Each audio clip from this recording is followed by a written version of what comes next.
आप सभी को हमारा नमस्कार। आज हम लोग देखने जा रहे हैं कि what is virtual network in Azure. Azure में वर्चुअल नेटवर्क क्या होता है? ठीक है।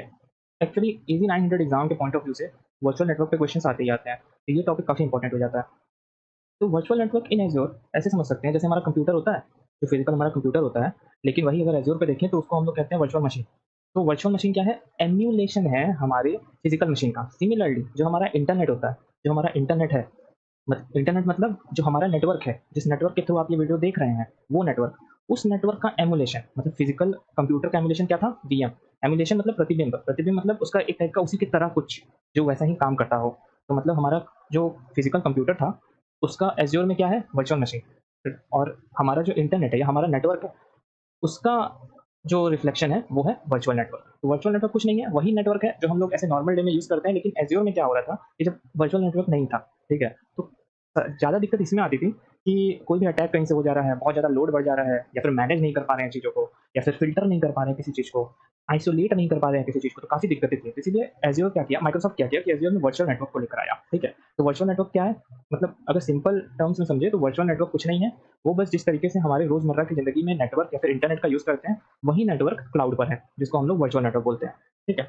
अच्छा, अब वर्चुअल नेटवर्क को हम लोग डिटेल में समझते हैं। तो अभी हम बताएँ कि what is virtual network? Virtual network is an emulation of physical networking infrastructure, ठीक है? Virtual network is an emulation of a physical networking physical networking infrastructure. अच्छा, अब इसको क्यों बनाया गया? जैसा कि हमने बताया, इसको इसलिए बनाया गया ताकि हम अपने किसी भी इंस्टेंस को या फिर किसी भी रिसोर्स में कुछ भी हो सकते हैं, वर्चुअल मशीन हो सकता है, एसक्यूएल डीबी हो सकता है या फिर कोई हमारा क्यूबरनेटिस सर्विस हो सकता है, तो कुछ भी हो सकता है।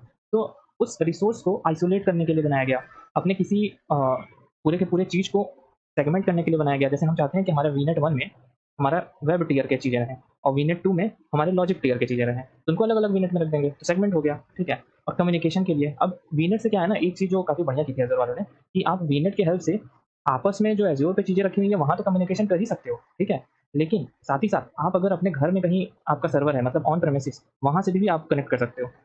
इसका अलग टॉपिक है एक्सप्रेस राउट, पॉइंट टू पॉइंट कनेक्शन और पॉइंट टू साइट कनेक्शन, उसके बारे में बाद में बात करेंगे। तो ऐसे तो वही बात है कि ये किस लिए बनाया गया? आइसोलेशन के लिए, सेगमेंटेशन के लिए और कम्युनिकेशन के लिए, ठीक है? अच्छा, साथ ही साथ अब क्योंकि हम लोग सेगमेंटेशन और फ़िल्टरिंग लगा सकते हैं, तो राउटिंग काफ़ी आसान हो गया। वर्चुअल नेटवर्क क्या करता है ना, ये अपने से ही जैसे हम लोग घर में क्या करते हैं, अलग से राउटर खरीदते हैं, ठीक है? इसमें ऐसा कुछ ज़रूरी नहीं होता। ये अपने से ही राउटिंग टेबल बना देता है। राउटिंग टेबल मतलब एक एल्गोरिथम के थ्रू राउटिंग टेबल मेंटेन होता है इंटरनेट में। तो ये अपने से ही एक राउटिंग टेबल बना देता है और वो सब मेंटेन किया रहता है कि कौन-सा रिक्वेस्ट किधर भेजना है, ठीक है? तो ये काफ़ी आसान हो जाता है इसमें।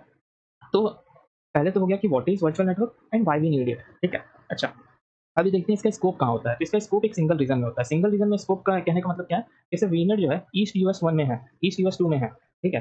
तो उसके अंदर के जितने भी रिसोर्सेज़ हैं, वो भी ईस्ट यूएस 2 में ही होने चाहिए, ठीक है? हालाँकि रिसोर्स ग्रुप अलग हो सकता है, लेकिन अगर उस वीनेट से के अंदर कोई चीज़ हम बना रहे हैं, तो वो जो है सेम रीजन में होना चाहिए। तो यही बात होती है scope to a single region की। अब जैसे हमारे सब्सक्रिप्शन में 2 वीनेट है, वो आपस में बात करना चाहते हैं, तो कैसे करेंगे? पहला है वीनेट पेयरिंग और दूसरा है वीनेट गेटवे। ये 2 तरीके से ये लोग आपस में बात कर सकते हैं। अब ये दोनों भी अलग टॉपिक है, इसको अगली वीडियो में डिस्कस करेंगे। अभी ज़्यादा कॉम्प्लेक्स नहीं बनाते हैं, अभी ऊपर-ऊपर से पहले समझते हैं, ठीक है?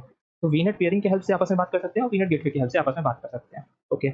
अब अब जैसे हम अभी बात किए कुछ देर पहले कि सेगमेंटेशन, आइसोलेशन, तो वो हम लोग वीनेट के थ्रू वीनेट के अंदर भी हम लोग आइसोलेशन कर सकते हैं। वो कैसे? वीनेट को तोड़कर। वीनेट को तोड़ेंगे कैसे? सबनेट में, ठीक है?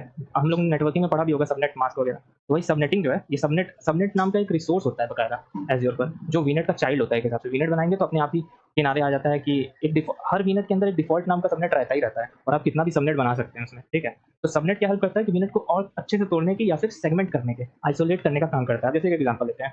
हम जानते हैं कि वीनेट 1 के अंदर हमारे 2 मशीन हैं और एक मशीन का काम है कि कोई ए काम को करेगा और दूसरे मशीन का काम है कि कोई बी काम को करेगा। ये दोनों अलग-अलग काम हो गए। अब इनको आइसोलेट कर सकते हैं, तो क्या कर दिए सबनेट 1 और सबनेट 2 2 आइसोलेशन में डाल दिया। अब हम जैसे दूसरा वर्चुअल नेटवर्क बनाए हैं अपने एनवायरनमेंट में, उस वीनेट में हमारे 2 वीएम है लेकिन दोनों का सेम काम है। मान लेते हैं कि ये दोनों कोई सेम चीज़ प्रोसेस कर रहे हैं या उनका काम कोई सेम चीज़ है, तो उनको क्या करेंगे, एक ही सबनेट में डाल सकते हैं, ठीक है? अब इस सबनेट के थ्रू जो है हम लोग इंटरनेट भी एक्सेस कर सकते हैं, काफ़ी कुछ कर सकते हैं। सबनेट से क्या होता है ना एक्चुअली, नेटवर्क सिक्योरिटी ग्रुप और लोड बैलेंसर ये सब लगाना काफ़ी आसान हो जाता है। Network security group, load balancer ये सब हम लोग नेक्स्ट वीडियो में पढ़ेंगे। अभी इसीलिए कॉम्प्लेक्स नहीं बना रहे हैं कुछ भी। तो बस 2 चीज़ें समझनी है, वर्चुअल नेटवर्क क्या होता है और क्यों आया ये? उसके बाद वर्चुअल नेटवर्क के अंदर भी अगर हमारी कुछ चीज़ें हैं जिनको हम लोग आइसोलेट करना चाहते हैं, उनके अंदर ही, तो हम लोग सबनेट का यूज़ करते हैं। ठीक है? अच्छा, अब सबनेट जब हम लोग यूज़ करते हैं तो हमें एक फ़ायदा ये मिलता है जो जानना ज़रूरी है कि हमें एड्रेस एलोकेशन में काफ़ी मदद मिल जाती है। हम लोग काफ़ी अच्छे से एड्रेस एलोकेट कर सकते हैं। एड्रेस एलोकेशन मतलब क्या? अरे जो हमारा आईपी एड्रेस नहीं होता है जो 192 पॉइंट करके कुछ होता है ना, IPv6, IPv4 in short term, IPv6 और आईपीवी4। तो वही है कि इसको जो इस ये वाले एड्रेस का जो एलोकेशन है, वो काफ़ी आसान कर देता है हमारा सबनेट।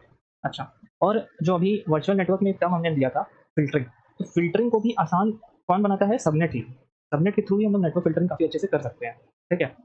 और उसके बाद अच्छा नेटवर्क फ़िल्टरिंग जो सबनेट के अंदर हम लोग करते हैं, वो किसके थ्रू करते हैं? एक टर्म आता है नेटवर्क सिक्योरिटी ग्रुप और application security group, application security group. ठीक है? ये 2 चीज़ की हेल्प से हम लोग वो फ़िल्टरिंग करते हैं। अब यहाँ पे क्या है कि काफ़ी टर्म्स के हमने नाम ले लिए हैं। अब ये सब हम लोग डिटेल में पढ़ेंगे, लेकिन बेसिकली हम ये देखें ना कि एज़ी 900 में इससे बाहर क्वेश्चन आता नहीं है।